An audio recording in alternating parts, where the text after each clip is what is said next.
Hello guys, तो कैसे आप सभी। आई होप आप सभी अच्छे होंगे, स्वस्थ होंगे, मस्त होंगे। तो गाइस मैं भी बहुत अच्छी हूँ और बहुत दिनों के बाद ब्लॉग शूट कर रही हूँ, क्योंकि गाइस मुझे तो टाइम ही नहीं मिलता। दिन भर काम नहीं हो जाता है और बच्चा भी छोटा है ना, तो टाइम नहीं मिल पाता है। तो जब भी मुझे लगता है कि मैं शूट करूँ, फिर उसके बाद में मेरा बेटा है ना मस्ती करने लग जाता है। और अभी भी देखो वो टीवी देख रहा है। बस का बच्चों को क्या है कि कार्टून ही कार्टून है, तो वो कार्टून ही देखता रहता है जब देखो जब। तो गाइस मैं अभी ही फ्री हुई हूँ काम से, और आज रात मतलब रात तो हो चुकी है और रात के 10 बज रहे हैं। तो आप देख ही लो मेरी हालत। तो आप तो सोच ही सकते हो कि जब छोटे बच्चे रहते तो बहुत देर से, मैं तो बहुत टाइम हो जाता काम निपटने में, धीरे धीरे धीरे करती रहती हूँ। तो अभी तो मैं इंस्टाग्राम पे रील्स भी शूट नहीं कर पा रही हूँ। मुझे कुछ समझ में नहीं आ रहा है कि मैं क्या करूँ। सही में बहुत थक जाती है भाई। वैसे भी एक गृहिणी काम करके थक ही जाती है। ऐसा कौन सा दिन होता है कि एक गृहिणी को काम ना हो घर में। बहुत सारे काम रहते हैं। अपन चाहे लाख जितना भी बोल लो कि काम नहीं है, पर काम तो रहता है, भले वो छोटा हो या बड़ा, काम तो रहता ही है।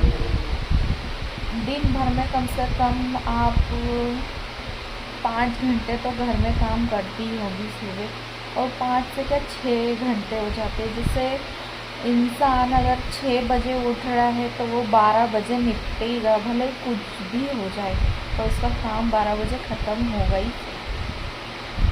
हाँ मतलब कम काम होता है तो 10-11 बजे तक, पर अगर एक दो भी काम अगर छूट बूट में अगर निकाल लो, वो तो 12 बज ही है। तो गाइस एक गृहिणी को बहुत काम रहता है घर में। ऐसा कौन सा भी दिन नहीं है कि काम नहीं रहता। तो गाइस मैं तो अभी मेरा काम ख़त्म हुआ है, तो मैंने सोचा कि ब्लॉग शूट कर लूँ, क्योंकि बहुत दिन हो चुके थे, मैं कुछ ला ही नहीं पा रही थी। और शूट भी करती तो फिर मेरा क्या, फिर बच्चा परेशान करने लग जाता, तो फिर नहीं बना पाती हूँ ब्लॉग।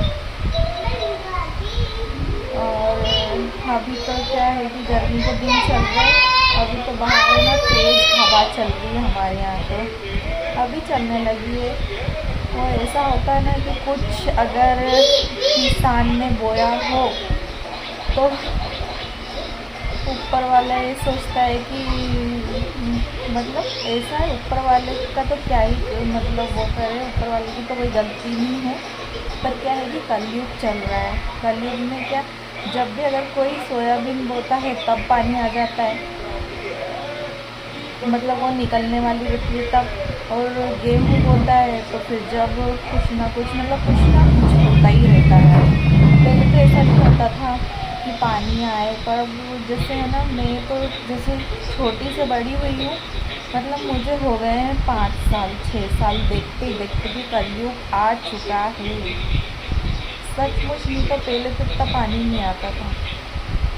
जैसे सोयाबीन भी निकलती है तो 4-5 दिन पानी गिरेगा ही, तो भगवान की कृपा से थोड़ी बहुत सोयाबीन बच जाती होगी, मतलब इसलिए फिर तेल भी महंगा हो जाता है।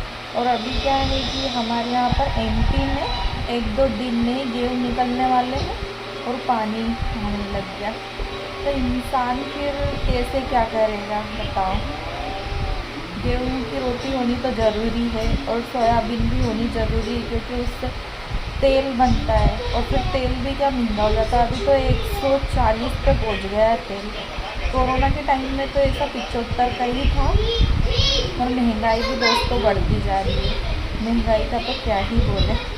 तो गाइस हमारे यहाँ है ना तेज़ हवाएं चल रही है, तो मुझे ऐसा लगा कि अमल में पानी नहीं आ जाए। मैं तो भगवान से प्रार्थना ही कर रही थी कि पानी ना आए, क्योंकि किसी की फसल एक किसान कैसे भी करके उसका खेत बोता है और फिर इतनी मेहनत करके आगे बढ़ता है, तो किसी के साथ भी ऐसा ना हो।